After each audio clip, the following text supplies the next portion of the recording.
বলতো বিএনপি আমলে বলা শুরু করলো চাঁদাবাজ। আমি ছিলাম না, চাঁদাবাজিও করি নাই, ঠিক আছে কেড়ে শুনবো বলবেন নীতির সাথে মিলল না। আমার দল ত্যাগ তো হাদিস না, দল ত্যাগ নীতি যদি না মিলে, আমি যে নীতিতে দল করবো রাজনীতি করবো সেই নীতি দলের নীতি না মিলে দল তো ছেড়ে দেওয়া নিচ্ছি কি করেন। আমি সেই জন্য ছেড়ে দিচ্ছি, ছেড়ে দিয়ে ইসলামিক মাইন্ডের মানুষ আমি। আপনারা জানেন, যদিও আমি ব্যক্তিগত জীবনে গিয়েছি মানুষ, গভর্নমেন্ট সাইডে গভর্নমেন্ট ফার্স্ট ক্লাস অফিসার ছিলাম, কিন্তু 5 মাস চাকরি করছি লক্ষ্যটা হালাল রাখার জন্য। আমি এবং আমার ওয়াইফ দুজনই স্বামী স্ত্রী গভর্নমেন্টে ফার্স্ট ক্লাস চাকরি দিচ্ছি সেই 83 দশকে। আমি 83 সালে, আমার ওয়াইফ 87 সালে। আমি একদিনে কই না যে আমি ইসলামিক মাইন্ডের মানুষ। ওই সময় একই পরিবারের স্বামী স্ত্রী দুজন গভর্নমেন্ট চাকরি ছেড়ে দেয়, আপনার চাকরি ছেড়ে দেয়, ইতিহাস তো বাংলাদেশে কি করে নাই।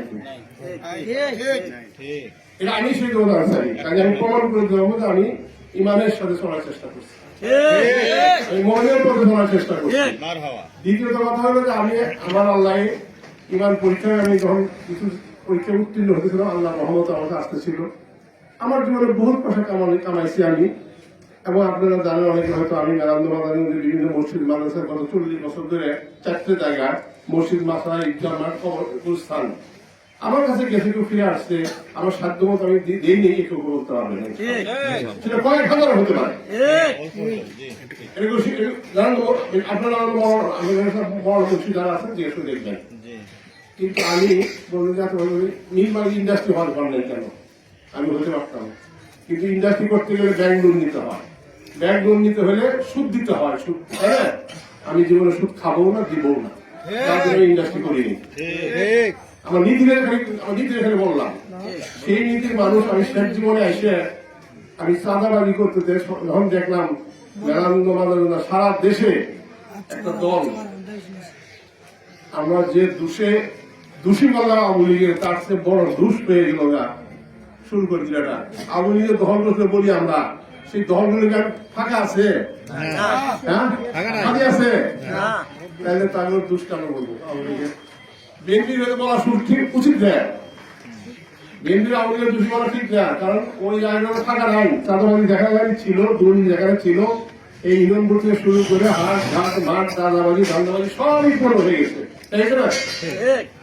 কাজে আমি মানুষের জীবন যাবো না, এই জন্য দেখে বিএনপির প্রতি আমি আমার অনাস্থাটা চলে আসলো, আমি ইসলামের চলে আসলাম। এখন মানুষ নির্বাচনে আসে অনেক কিছু দিয়ে যায়, হাট ঘাট রাস্তাঘাট যা সামনে করে সব দিয়ে যায়, আমি কিছুই দিব না, যাওয়ার মালিক আল্লাহ।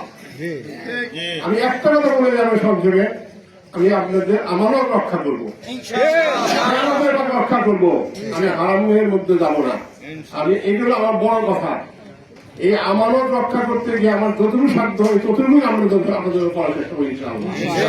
আপনারা আমি হক আমি হক ই করবো না, মারবো না, আমি এইটা আমার ওয়াদা। কিন্তু কিছু জীবনে বলবো না, কারণ দেওয়ার মালিক আল্লাহ, কত ক্ষমা দেবো আল্লাহ জানে। পাওয়ার পরে তো কথা কি বলেন, তারপর করার পরে যদি আল্লাহ যতটুকু ক্ষমা দেবো সেটা আমি আপনাদের হক আমানত আপনাদের জন্য রক্ষা করবো, এই ওয়াদা আমি দিয়ে গেলাম ইনশাআল্লাহ। করার জন্য ওয়াদা আমি দিব না, এটা আল্লাহ হাতে। এই বলে অনেকে ক্ষুধার্ত অবস্থা যারা আছে, আগামী নির্বাচনে আপনারা পরীক্ষামূলক ভাবে আমাকে ভোট দিতে পারেন। দেখেন অনেক রাজনীতিতে ধোকা দিয়ে গেছে, আমার কাছে ভোট দিয়ে আরো বড় ধোকা খান আপনারা, এই বলে আবদার করতেছি, শেষ ধোকা আমার কাছে খান, তাই আর ভোট দিয়ে দেখেন কত বড় ধোকা আমি দিই ইনশাআল্লাহ। এই আবদার রেখে আমার প্রতি আপনারা যদি যারা জানেন তারা জানেনি, আমার বংশ বাড়ি ঘর সবসময় খোঁজখবর নিয়ে আমার এই 71 বছর বয়সে ধ্যান জানার চেষ্টা করেন। আমার জীবনে আমার অসৎ ইনকাম আছে, সৎ ইনকাম আছে কিনা, বা আমি বৈধ অবৈধ পথে চলছি কিনা, আমার দ্বারা মানুষের ক্ষতি হয়েছে কিনা বা উপকার হয়েছে কিনা, আপনার খোঁজ খবর নিয়ে ভালো লাগলে ভোটটা দিবেন, এই আমার অনুরোধ। এই বলে আমি আপনাদের সবার কাছে ভোট চেয়ে, দোয়া চেয়ে, সমর্থন চেয়ে আমি আমার বক্তব্য শেষ করে দিচ্ছি। এবং আমার বক্তব্যের আগে আপনারা এখানে কষ্ট করে আছেন, আমি এর জন্য অনেক কৃতজ্ঞতা প্রকাশ করছি। সর্বশেষ আমি আপনাদের কাছে দোয়া চাচ্ছি, আল্লাহ আমাকে সুস্থ রাখেন, দীর্ঘজীবী করেন, এবং আল্লাহ আমাকে ইমানের সাথে মৃত্যু দেন। এই দোয়া। আসসালামু আলাইকুম ওয়া রাহমাতুল্লাহি ওয়া বারাকাতুহু।